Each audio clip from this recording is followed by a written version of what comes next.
નમસ્કાર, યસ ડોક્ટરમાં આપનું સ્વાગત છે. હું છું અન્વી. દર્શક મિત્રો, યસ ડોક્ટરમાં આજે વાત કરવાની છે બ્લેડર કેન્સર એટલે કે મૂત્રાશયના કેન્સર વિશે. બ્લેડર કેન્સર ચોથું સૌથી સામાન્ય કેન્સર છે. બ્લેડર કેન્સરથી આપણે કેવી રીતે બચી શકીએ અને એવા કયા કયા કારણો છે જેના લીધે આ કેન્સર વધારે થાય છે તે બાબતે ચર્ચા કરવા આપણી સાથે સ્ટુડિયોમાં છે ડોક્ટર રૂપેશ શાહ, જેઓ સિમ્સ હોસ્પિટલમાં યુરો ઓન્કોલોજીસ્ટ તરીકે સેવા આપે છે, અને સાથે છે doctor Rahul Jaiswal, medical oncologist અને કિમિયોથેરાપીના સ્પેશિયાલિસ્ટ છે. આ બંનેનું સ્વાગત છે. ડોક્ટર રૂપેશ, સૌથી પહેલો સવાલ એ કરીશ કે બ્લેડર કેન્સર થવા પાછળના કારણો કયા કયા છે? બ્લેડર કેન્સર એ ઘણું કોમન જોવા મળે છે. એ મેલ ફિમેલ બંનેમાં, સામાન્ય રીતે પુરુષ અને ફિમેલ બંનેમાં જોવા મળે છે. સ્મોકિંગ, જેમ આપણને બીજા બધા કેન્સર ખબર છે કે જડબાનું કેન્સર છે કે ફેફસાનું કેન્સર છે, સ્મોકિંગથી થાય છે, જેમ બ્લેડર કેન્સર પણ સ્મોકિંગ એ ઘણું જવાબદાર ફેક્ટર છે. અને જે હિડન છે કે લોકોને આજે ખબર નથી કે સ્મોકિંગ એક ઘણું મહત્વનું પરિબળ ભજવે છે આ કેન્સર, મૂત્રાશયના કેન્સર થવા માટે પણ. એ સિવાય જે કેમિકલ ઇન્ડસ્ટ્રીમાં કામ કરે છે, અમુક કેમિકલના બ્લેડરના દિવાલ ઉપર અમુક ઇન્ટરેક્શન્સ થાય છે, રિએક્શન થાય છે, અને જેના કારણે પણ એ લોકોમાં આ કેન્સર વધારે જોવા મળે છે. એના સિવાય જે દર્દી ઘણા છે કે જેને લોંગ સ્ટેન્ડિંગ ઘણા વખતથી બ્લેડર સ્ટોન હોય અથવા મૂત્રાશયના અમુક પ્રકારના બીજા પ્રકારના રોગ હોય, તો એમાં અલગ પ્રકારનું કેન્સર કે જે એપિસ્પેડિયાસ કે એવા રોગ છે, જે મૂત્રાશયના રોગ છે અને જે બાળપણથી હોય છે, અને એવા દર્દીઓને આગળની ઉંમરમાં પણ એ અલગ પ્રકારના કેન્સર જોવા મળે છે. ઓકે ડોક્ટર રાહુલ, આ કેન્સરના ચિહ્નો કયા કયા છે, એટલે કે લક્ષણો કયા કયા જોવા મળતા હોય છે? જો બ્લેડર કેન્સરના ચિહ્નોમાં આ બ્લેડર કેન્સર કયા સ્ટેજમાં છે એના આધારે થાય. મોસ્ટ કોમન સૌથી વધારે ચિહ્ન છે કે આપણે પેશાબ કરતા વખત પેશાબની અંદર લોહી આવે, અને એને ક્લાસિકલ પેનલેસ હિમેચોરિયા કહેવાય કે જ્યારે આ લોહી પડતી હોય એ વખત દર્દ નહીં થાય. આ બ્લેડર કેન્સરનું એક બહુ ઇમ્પોર્ટન્ટ ચિહ્ન છે. આ શરૂઆતના કેન્સરના શરૂઆતના સ્ટેજીસમાં આ સૌથી વધારે જોવામાં મળે છે. બટ બહુ બધા પેશન્ટને શરૂઆતના સ્ટેજમાં કેન્સર નથી પકડાતું અથવા બહાર નથી પડતી, ને ઇન્વેટ કરે, ત્યાં અંદર મસલ્સમાં ઘૂસી જાય, આજુબાજુના નસોમાં ઘૂસી જાય, જેના લીધે આપણે એ પ્રકારના ચિહ્ન થાય છે. જેમ કે પેશાબ કરતા દુખાવા થઈ શકે, પેટના ભાગમાં, નીચેના ભાગમાં દર્દ થઈ શકે, દુખાવો થાય, લેટ્રિનની જગ્યાએ દુખાવો થાય, અથવા બહુ જ આગળ કેન્સર વધી ગયા હોય તો કેન્સરના સેલ્સ જે બીજા શરીરના ભાગમાં જતા હોય તો બોન્સમાં પેઇન કરી શકે, લીવરમાં પહોંચે તો ત્યાં દુખાવો કરી શકે. પણ એ બહુ આગળના પેશન્ટ્સમાં. શરૂઆતના પેશન્ટ્સમાં તો સૌથી વધારે મોસ્ટ ઇમ્પોર્ટન્ટ ચિહ્ન છે કે પેશાબ કરતા વખત લોહી પડે, અને આ ચિહ્ન જોઈને જ આપણે તરત ડોક્ટર પાસે જવું જોઈએ. ઓકે ડોક્ટર રૂપેશ, આ કેન્સરના નિદાન માટે કઈ કઈ તપાસ કરવામાં આવતી હોય છે? જેમ રાહુલભાઈએ કીધું કે પેશાબમાં લોહી આવે તો તરત ડોક્ટર પાસે જવું જોઈએ. એટલે પેશાબમાં લોહી આવવું અને જ્યારે દુખાવો ના હોય ત્યારે ડોક્ટર એ પછી દર્દીને સૌથી પહેલા સોનોગ્રાફી અને સાદો પેશાબનો રિપોર્ટ કરાવડાવે છે, જેમાં ઘણીવાર યુરિન સાઇટોલોજી પણ કરાવડાવીએ છીએ કે જેમાં કોઈ કેન્સરના સેલ યુરિનમાં દેખાય છે કે નહીં એ પણ જાણવા મળી શકે. જો સોનોગ્રાફીની તપાસમાં બ્લેડરમાં કંઈક ગાંઠ જેવું અથવા મસો જેવું ત્યારે તમારા ડોક્ટર કહે છે ત્યારે એ કેટલા સેન્ટીમીટરનું છે, શું છે, એ ઘણી બધી આગળ પછી એની સીટી સ્કેન દ્વારા અથવા એના પેટ સ્કેન દ્વારા તપાસ વધારવામાં આવે છે. પણ જ્યારે સોનોગ્રાફીમાં સાદી નાનકડી ગાંઠ જે 3 સેન્ટીમીટરથી નાની આવે તો પછી એમાં દૂરબીનથી પણ પેશાબના રસ્તામાં તપાસ કરી અને દૂરબીનથી પણ એ તપાસ કરવામાં આવે છે કે આ એક્ઝેક્ટ ગાંઠ છે કે બીજું કંઈ છે. ઓકે ડોક્ટર રાહુલ, આ કેન્સરના અલગ અલગ સ્ટેજ હોય છે, આ સ્ટેજ વિશે માહિતી આપશો? આપણે શરીરના જેટલા સોલિડ કેન્સર છે, ઠીક છે, જેમ કે બ્લેડરનું કેન્સર છે અથવા સ્તનનું કેન્સર છે, કોઈ પણ સોલિડ કેન્સર હોય એમના મોટા મોટા 4 સ્ટેજ હોય છે. પહેલા સ્ટેજ બહુ શરૂઆતના હોય, એટલે જે અંગમાં કેન્સર છે ત્યાં જ લિમિટેડ હોય. સ્ટેજ બીજા અને સ્ટેજ ત્રીજા એ જ અંગમાં સુધી હોય, પણ થોડું થોડું અંગમાંથી બહાર આવી ગયા હોય. અને સ્ટેજ 4 જે ચોથો સ્ટેજ હોય એમાં એ અંગમાંથી બહાર નીકળી ગયા હોય. એ આવી રીતનું સ્ટેજિંગ દરેક કેન્સરમાં થઈ શકે. અને એમ બ્લેડર કેન્સરનું સ્પેસિફિક સ્ટેજિંગ માટે વાત કરીએ તો અમે 3 ભાગમાં મોટા મોટા પાડી શકાય. પહેલો બહુ શરૂઆતના સ્ટેજમાં હોય, જેના જે વખતે મસલ, જે બ્લેડરનું જો મસલ છે ઇન્વેડ ના થઈ હોય, એમાં ના પહોંચ્યા હોય, જેને સુપરફિશિયલ બ્લેડર કેન્સર કહેવાય. બીજો સ્ટેજ છે કે જેની અંદર જે વચ્ચેનું સ્ટેજ છે જેમાં મસલની અંદર અને આજુબાજુના નોડ્સમાં પસરી ગયા હોય, અને જે ત્રીજો સ્ટેજ છે જે કે બહુ આગળ પસરી ગયા હોય, જે શરીરના બીજા ભાગમાં જેમ કે હાડકામાં, લીવરમાં, લંગ્સમાં પસરી ગયા હોય. તો આવી રીતે અમે 3 ભાગમાં કેન્સરના સ્ટેજિંગ, બ્લેડર કેન્સરના સ્ટેજિંગને ડિવાઈડ કરી શકાય.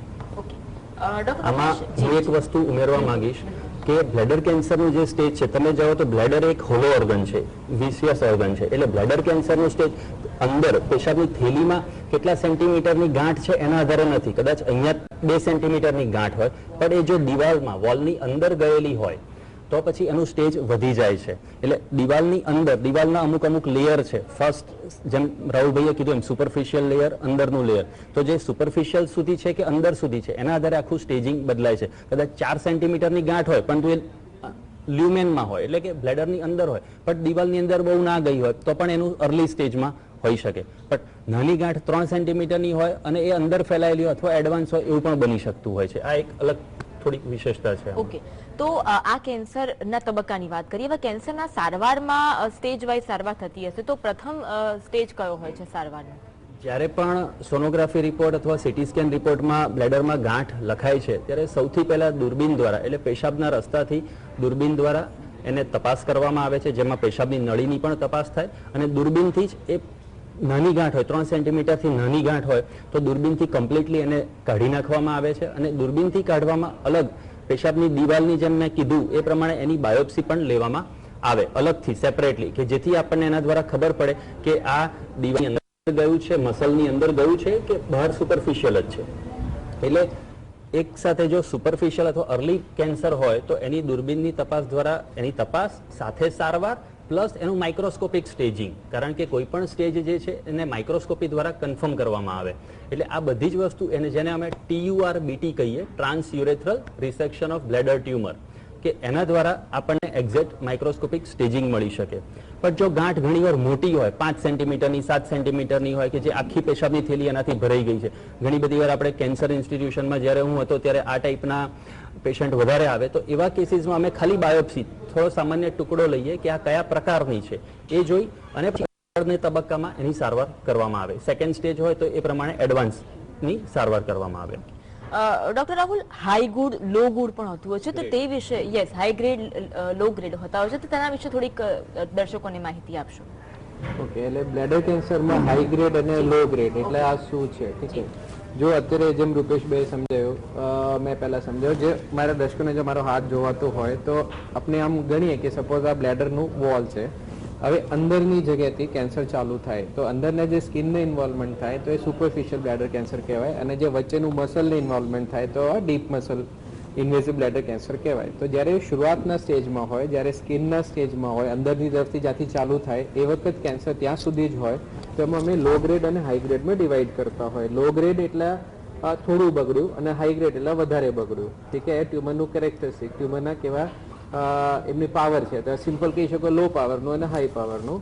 અને લો ગ્રેડ હોય અથવા લો પાવર ના હોય તો એની અંદર લોકલ ટ્રીટમેન્ટ કરી શકાય, અને હાઈ ગ્રેડ ના હોય, હાઈ પાવર ના હોય તો એમનો ટ્રીટમેન્ટ તમારે વધારે કરવી પડે, જેની અંદર સર્જરી અથવા બીજા પ્રકારનું ટ્રીટમેન્ટ આવે. આમાં લોકલ ટ્રીટમેન્ટ પોસિબલ મોટા ભાગે હાઈ ગ્રેડમાં નથી હોતો. ઓકે, રૂપેશ, મેં સાંભળ્યું છે કે આ કેન્સર વારંવાર થતું હોય છે, તો શું એ વાત સાચી છે ખરું? યસ, આ કેન્સર વારંવાર થઈ શકે. જ્યારે શરૂઆતના તબક્કામાં છે, જેમ કીધું કે લો ગ્રેડ અને હાઈ ગ્રેડ, તો લો ગ્રેડ કેન્સર પણ વારંવાર થઈ શકે. એકવાર દૂરબીનથી કાઢ્યા પછી કદાચ 2 વર્ષે અથવા 5 વર્ષે ફરીવાર ત્યાં પેશાબની થેલીમાં અલગ જગ્યાએ, એકવાર જમણી બાજુ થયું હોય તો ફરીવાર ડાબી બાજુ અથવા ટોપકા ઉપર કે ગમે ત્યાં, એટલે થઈ શકે. એટલે લો ગ્રેડ કેન્સર વારંવાર થઈ શકે છે. સાથે હાઈ ગ્રેડ કેન્સર હોય છે તો એ એગ્રેસિવ હોય છે, કે એ અંદર અત્યારે હાઈ ગ્રેડ છે પણ પછીથી ફ્યુચરમાં પેશાબની દિવાલની અંદર પણ પ્રસરવાની એની કેપેસિટી હોય છે. 25% કેસમાં એ અંદર ઇન્વોલ્વમેન્ટ પણ કરતું હોય છે. એટલે લો ગ્રેડ છે કે હાઈ ગ્રેડ છે એના આધારે પેશન્ટનું ઓવરઓલ પ્રોગ્નોસિસ પણ ઘણું આધારિત રાખે છે. Okay, okay. Rahulbhai, neo bladder એટલે શું? નિયો બ્લેડર એટલે જ્યારે અમે બ્લેડરની સર્જરી કરતા હોય તો અમે સર્જરી વખતે બ્લેડરને કાઢી દેવું પડે, અને પછી અમને શરીરમાં પેશાબ કંઈ તો ભેગું કરવું જ પડે. તો એના માટે નિયો બ્લેડર બનાવતા હોય, જે કે આપણે આર્ટિફિશિયલ બ્લેડર તો ના કહેવાય, પણ આપણે શરીરના બીજા મસલ્સ અથવા ઇન્ટેસ્ટાઇનને લઈને નિયો બ્લેડર બનાવતા હોય. હવે આ જે વસ્તુ છે સર્જન ની, એટલે જેના રૂપેશભાઈ એક્સપર્ટ છે, તો એ રૂપેશભાઈ એમાં વધારે મને સમજાવી શકે. તેના પછી કેટલું ધ્યાન રાખવું જોઈએ રૂપેશ? હવે જ્યારે આપણે પેશાબની થેલીના સ્ટેજિંગની વાત જેમ કરી, તો નિયો બ્લેડર હું પહેલા આપના માધ્યમ દ્વારા જણાવવા માંગીશ કે એ સેકન્ડ સ્ટેજમાં જ્યારે કેન્સર હોય છે ત્યારે પેશાબની થેલી આખી કાઢી લેવી પડે, પ્લસ ફર્સ્ટ સ્ટેજમાં અમુક હાઈ ગ્રેડ કેન્સર છે કે જેમાં 3 સેન્ટીમીટરથી મોટી ગાંઠ છે અથવા એને કારણે કિડની ઉપર સોજો આવેલો છે, એવા ઇન્ડિકેશન્સ છે કે મલ્ટિપલ પેશાબની થેલીમાં 3 થી 4 ગાંઠ અલગ અલગ છે, 3-4 સેન્ટીમીટરની છે, તો એવા કેસીસમાં કે જેમાં અમારે આખી પેશાબની થેલી ઓપરેશન દ્વારા કાઢવી પડે. હવે એકવાર પેશાબની થેલી કાઢી લો એટલે હવે પેશાબનું ડાયવર્ઝન ક્યાં આપવું એ ક્વેશ્ચન માર્ક છે, જે યુઝ્યુઅલી બે રીતે આપી શકાય. એક, પેટની દિવાલ ઉપર આંતરડા પર બહાર આંતરડું કાઢી અને આપી શકાય કે જે મેજોરિટી દર્દીને પસંદ નથી હોતું. અને બીજું છે કે અંદરથી જ કે જે બ્લેડર હતું એના બદલે અમે આંતરડાની દિવાલ લઈ અને નીચે જ બ્લેડર બનાવી દઈએ કે જેથી પેશન્ટ મૂત્રમાર્ગ દ્વારા નોર્મલ યુરિન પાસ કરી શકે. તો એને નિયો બ્લેડર કહેવામાં આવે છે. આ એક ઘણી જટિલ અને કોમ્પ્લેક્સ સર્જરી છે. આશરે 6 થી 6 કલાક આ સર્જરીનો ડ્યુરેશન હોય છે અને એ બનાયા પછી મેજોરિટી દર્દીને 1 થી 1.5 મહિના આ ઓપરેશનની રિકવરીમાં જતું હોય. શરૂઆતમાં અઠવાડિયું 10 દિવસ હોસ્પિટલાઇઝેશન રહે અને એકવાર રિકવર થઈ જાય એ પછી મેજોરિટી દર્દી નોર્મલી નેચરલ કોર્સથી યુરિન પાસ કરી શકતા હોય છે. ક્યારેક 5 થી 10% કેસમાં જાતે નળી નાખીને પણ યુરિન પાસ કરવું પડે. બટ ઓવરઓલ જો અર્લી સ્ટેજમાં તમારું થઈ ગયું હોય ફર્સ્ટ સ્ટેજમાં તો ઓવરઓલ પેશન્ટના આઉટકમ ઘણા સારા હોય છે. રાહુલભાઈ, આપ કીમોથેરાપી સ્પેશિયાલિસ્ટ છો. કીમોથેરાપી એટલે શું એ પણ જણાવશો ને આ કેન્સરમાં તેનો રોલ શું રહેલો છે? એટલે પહેલા તો કીમોથેરાપી શું છે આપણે સમજી લઈએ. હવે કેન્સરની અંદર કોઈ પણ જે ટ્રીટમેન્ટ ચાલતી હોય એને અમે કીમોથેરાપી કહેતા હોય. કેન્સર શું છે, આપણે શરીરના નોર્મલ સેલ્સ છે, પણ કોઈ પણ કારણથી આ સેલ્સનું જે ડિવિઝન છે વધારે ફાસ્ટ થઈ જાય અને ફાસ્ટ સ્પીડથી વધતા સેલ્સ હોય કેન્સરના સેલ્સ. તો આ પ્રિન્સિપલ ઉપર જે દવા કામ કરે એને આપણે કીમોથેરાપી કહેવાય. કીમોથેરાપી દરેક કેન્સરમાં અમે યુઝ કરતા હોય અને બ્લેડર કેન્સરમાં સ્પેસિફિક યુઝ કરતા હોય. જેમ આપણે અત્યાર સુધી વાત કરી કે બ્લેડર કેન્સર 3 સ્ટેજમાં આપણે મોટામાં ડિવાઈડ કરી શકાય. એક બહુ શરૂઆતના સ્ટેજના, જે બહુ શરૂઆતના સ્ટેજમાં હોય એ વખતે જનરલી કીમોથેરાપીની જરૂરત નથી પડતી. એની અંદર અમે ગાંઠ કાઢીને અંદર બીસીજી અથવા અંદર લોકલ થેરેપીથી ટ્રીટમેન્ટ કરી શકાય. હવે જે બીજા અને જે છેલ્લા સ્ટેજ છે, બીજા ત્રીજા એટલે જેમાં થોડું આગળ વધી ગયા હોય, જેમાં મસલમાં પહોંચી ગયા હોય, એની જે વોલમાં પસરી ગયા હોય અથવા આજુબાજુના નોડમાં પસરી ગયા હોય, એ વખત ડાયરેક્ટ સર્જરી કરવામાં શું છે કે આપણે એનું અર્થ શું થયો કે ભાઈ આપણે વચ્ચેથી શરૂઆતથી નીકળીને વચ્ચે સ્ટેજમાં પહોંચી ગયો એટલે લાંબા સમય આપણે શરીરની અંદર કેન્સરનો રોગ છે.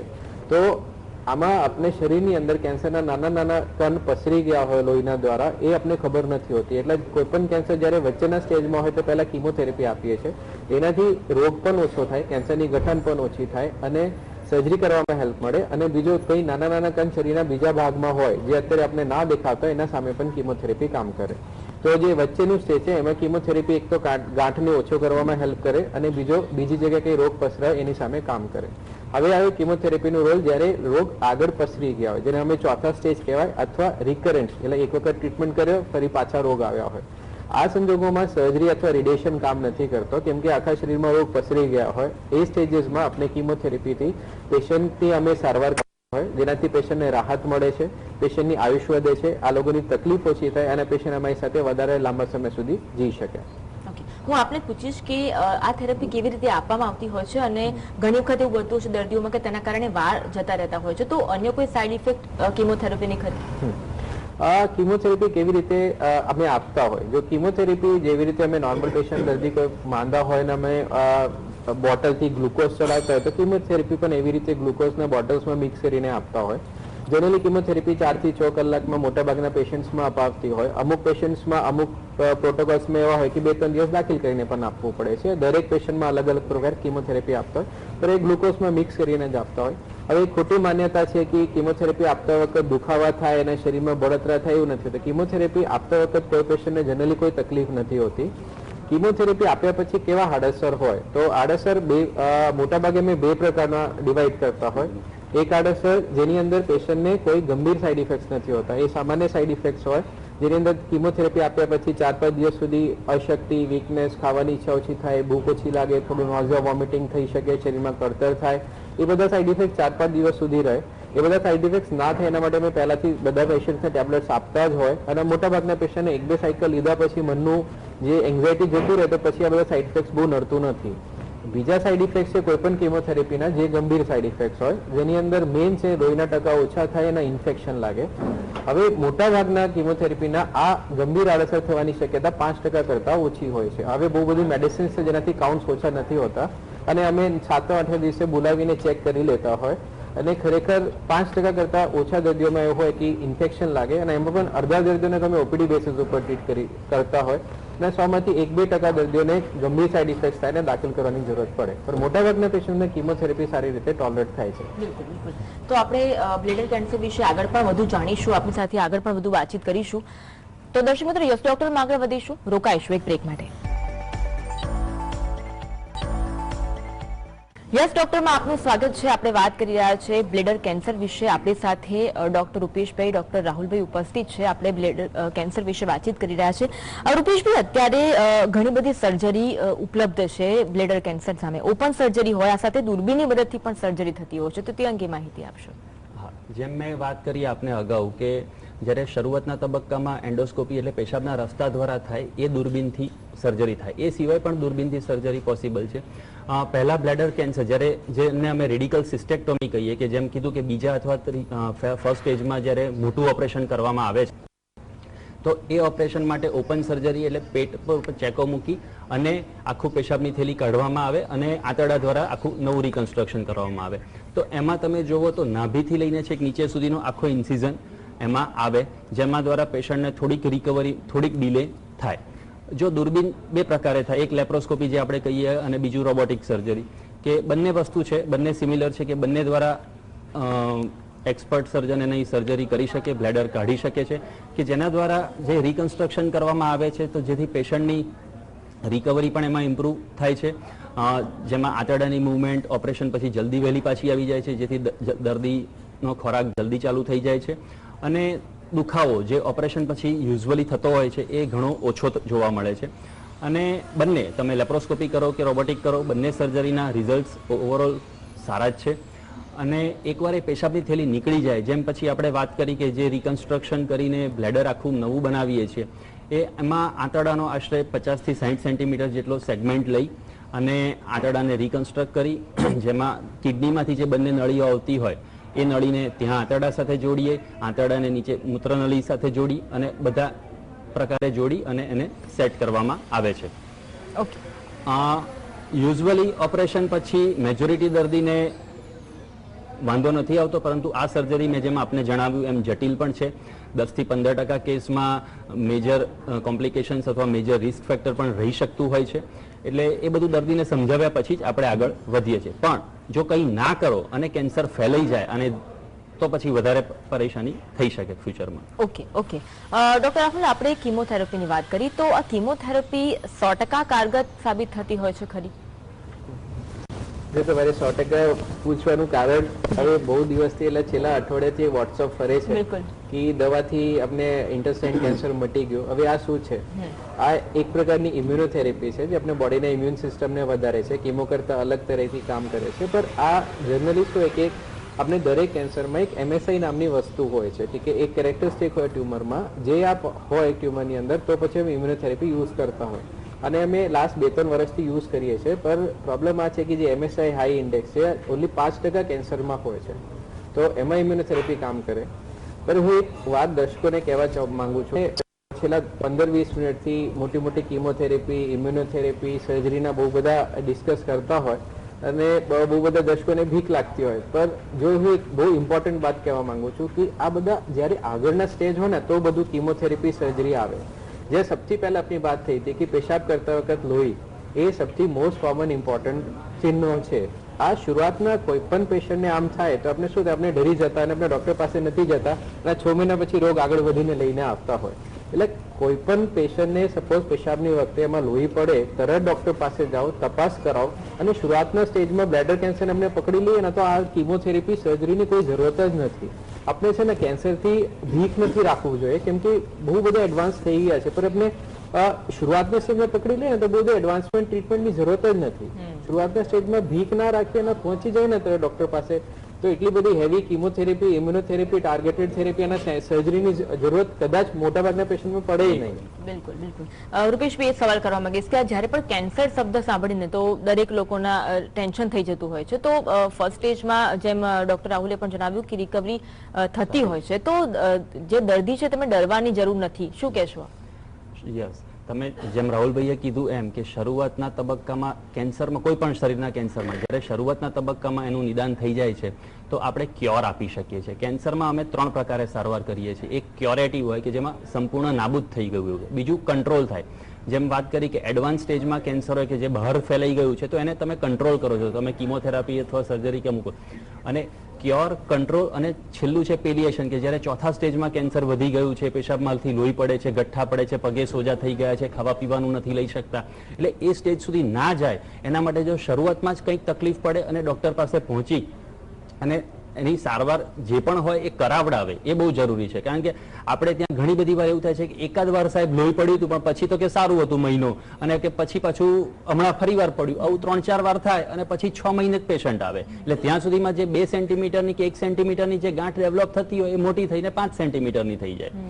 એટલા માટે એ આપણે તપાસ તો એટલીસ્ટ કરાવી, અને તપાસમાં કદાચ કંઈ ના આવે તો ફાઇન, બટ ફરીવાર લોહી નીકળે તો આગળ સીટી સ્કેન પણ કરી અને એ વખતે એનું અર્લી ડાયગ્નોસિસ થવું જરૂરી છે. જો બ્લેડર કેન્સર દૂરબીનથી કમ્પ્લીટલી નીકળી જાય તો ઓવરઓલ હું કહીશ કે 5 વર્ષના સર્વાઈવલ ઓલમોસ્ટ 100% કહી શકાય કે પેશન્ટને તમે લોંગ ટર્મ અથવા 10 યર્સ સર્વાઈવલ પણ ઘણા લાંબા સારા કહી શકાય. હા, જેમ રિકરન્સ પણ આ બહુ કોમન છે, એટલે વારંવાર થતું કેન્સર છે, એટલે એકવાર ડાયગ્નોસિસ થયું પછી દર 3 મહિને અમે પેશન્ટને ફોલોઅપમાં રેગ્યુલર બોલાવીએ, એ વખતે જરૂર પડે એ પ્રમાણે દૂરબીનની તપાસ, યુરિનની તપાસ, સોનોગ્રાફી, ચેકઅપ કરાવડાવીએ. એમાં કોઈ પણ નાનકડો સ્પોટ દેખાય તો એને એ જ વખતે દૂરબીનથી કાઢી નાખીએ કે જેથી આ કેન્સર આગળ વધતું અટકે. એ બહુ જરૂરી છે લોંગ ટર્મ ફોલોઅપમાં. બિલકુલ સાચી વાત છે આપની. ડોક્ટર રાહુલ, અત્યારે ઘણી બધી નવી ટેકનોલોજી આવી ગઈ છે, તો આ કેન્સરમાં નવીનતમ સારવાર કેવી રીતે થતી હોય છે? નવીનતમ સારવાર એક તો સર્જરીમાં જેમ રૂપેશભાઈ કીધું કે ભાઈ આપણે દૂરબીનથી સર્જરી કરી શકાય, મોટો ચીકો નાખવાની જરૂર નથી, નાના દૂરબીનથી તમે યા તો શરૂઆતના સ્ટેજમાં હોય તો મૂત્રદ્વારથી દૂરબીન નાખીને કરી શકો સર્જરી, અથવા પેટમાં દૂરબીન નાખીને સર્જરી કરી શકો. અને દવાની અંદર જે નવીનતમ વસ્તુ છે એની અંદર જે કિમોથેરેપી એ કન્વેન્શનલ વે ઓફ ટ્રીટમેન્ટ છે. એના સિવાય હવે ઇમ્યુનોથેરેપી, ટાર્ગેટેડ થેરેપી અમે યુઝ કરતા હોય. ઇમ્યુનોથેરેપીની અંદર શું હોય કે કેન્સરના સેલ્સને નથી મારતા પણ અમે શરીરને ઇમ્યુનિટીને વધારીએ છીએ, અને આ ઇમ્યુનિટી વધીને કેન્સરના સેલને મારે છે, જેમાં થોડી સાઇડ ઇફેક્ટ કિમોથેરેપી કરતાં ઓછી હોય છે. બીજો ટાર્ગેટેડ થેરેપી શું છે કે આપણે દરેક કેન્સરમાં કોઈને કોઈ સિસ્ટમ બગડી હોય જેનાથી કેન્સર સેલ્સ વધારે ફાસ્ટ વધતા હોય. હવે આ સિસ્ટમ કયા કેન્સરમાં કયા સિસ્ટમ બગડી છે આપણે શોધતા હોય અને એની સામે સ્પેસિફિક ટ્રીટમેન્ટ આપતા હોય તેને ટાર્ગેટેડ થેરેપી કહેવાય. તો બ્લેડર કેન્સર અને બધા કેન્સરમાં હવે એક ટ્રીટમેન્ટ હોય કિમોથેરેપી જે જનરલ દરેક કેન્સરમાં કામ કરે, એક ઇમ્યુનોથેરેપી જે ઇમ્યુનિટી વધારે, અને એક હોય ટાર્ગેટ થેરેપી જે સ્પેસિફિક કેન્સરના સેલ ઉપર જ કામ કરે. જી જી જી. રાહુલભાઈ, રૂપેશભાઈ, આપ જોડાયા અને દર્શકોને ખૂબ સુંદર માહિતી આપી બદલ આપનો ખૂબ ખૂબ આભાર. તો આ સાથે જ અમારી વિશેષ રજૂઆતનું બસ આટલું જ. નમસ્કાર.